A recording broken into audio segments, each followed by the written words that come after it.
テーブルテニスインテリジェンス。卓球の教科書。技術解説編。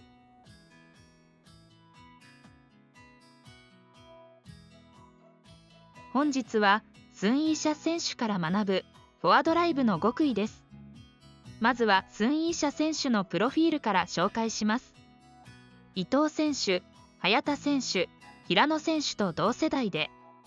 2023年6月現在、世界ランキング1位。2023年 WTT シンガポールスマッシュ優勝。2023年 WTT チャンピオンズ優勝。名実ともにナンバーワンの選手です。前傾は両ハンドドライブ型。両面に中国製の裏ラバーを使用しています。女子選手とは思えないほどの豪快な両ハンドドライブだけでなく、速い打点でのカウンタ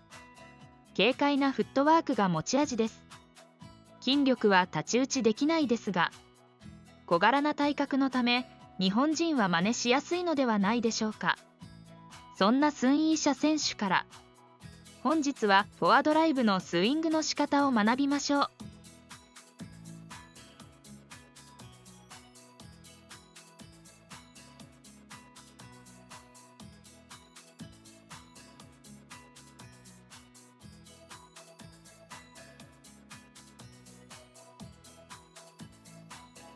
何々の順番でバックスイングを取る。まずは右肩、右肘、ラケットに注目してください。バックスイングについて説明します。バックスイングは右肩、右肘、ラケットの順番で取ります。判断基準は前腕が曲がった状態でバックスイングが取れているかどうかです。もし逆の順番、つまりラケットを先に引くようにバックスイングを取ると、バックスイングの途中で前腕が伸びきってしまいやすく、ラケットが腰より後ろに来るタイミングが早すぎて逆を突かれる可能性があります。だからといってバックスイングを取るタイミングを遅らせては現代卓球では間に合いません。肩、肘の順番にバックスイングを取ることを意識すれば、バックスイングの途中ではラケットは腰よりも前の位置にあり、急に強打をされてもブロックや解体に移行できますし、逆を突かれても対応しやすいです。したがって基本は腰のひねりと右肩、右肘でバックスイングを取り、その後球が飛んでくるまでの時間を考慮して取れる分だけの前腕を伸ばすような意識でラケットを引いてみましょう。何々で楕円を描く。次は右肘の動き方と位置に注目しましょう。バックスイングの時に肘が腰の後ろ側に来ていることがわかるでしょうか。もちろん右肘だけをその位置に動かしてません。腰のひねりに合わせて右肩と右肘を引くことで肘が腰の後ろに来ます。腰のひねりを使っているため左肩が相手の方を向いているのが見えるでしょう。次に肘がその位置から打つのでなく、肩肘を楕円運動させることによりラケットが少し振り遅れる感じを出します。それが前腕を伸ばす働きに変わります。そしてインパクトの時に前腕をしっかりと畳み、たまに回転を加えます。このようにフォアドライブはバックスイングの時のラケットは体の近くを通過させ、バックスイング完了後から少し外側に出し、そこから左斜め前にスイングしていくような楕円運動をさせましょう。日本では肘は腰から常に離れていること、前腕を伸ばしてバックスイングを取るようにと聞きますが、それではピッチの速いラリーについてこれないので、間に合わすために台から離れる必要が出てきますし、腕を伸ばしたところよりも球が近くに来た時に対応してスイングすることが難しくなります。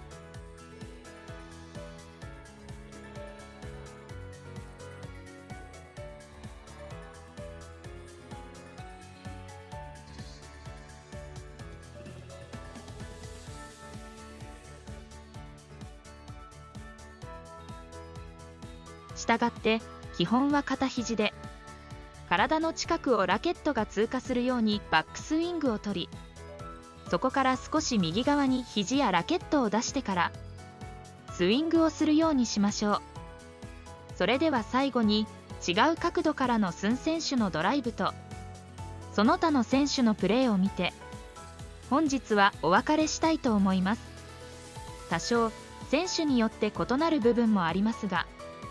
本日お伝えしたスイングの考え方には沿っていると思います。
の動画が良かったと思う方は、